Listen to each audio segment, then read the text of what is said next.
Shepherd. Welcome to Faith Friday.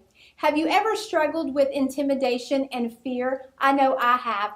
I was that kid that was always picked last for a team. I was uncoordinated and not good at any sports. I grew up thinking that I wasn't good at anything. It wasn't until I came into a relationship with Jesus that I realized that I actually did have what it takes. I have the Holy Spirit. Proverbs 29:25 tells us, fear and intimidation is a trap that holds us back. But when we put our confidence in the Lord, He will bring us to high places.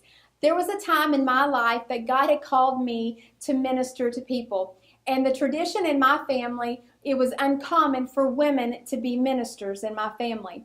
And so I was not very honest with my family what God had called me to be. I was a little intimidated and I was a little fearful of this big task that God had given me. As I was doing college courses one day, the Lord spoke to me and said, "What has being called into the ministry cost you?" And at that moment, I knew I had a phone call to make.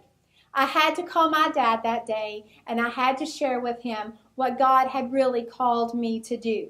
And when I shared with him that God had called me to be a minister, even though this was something very uncommon with my family, that women were able to minister, I shared this with my dad.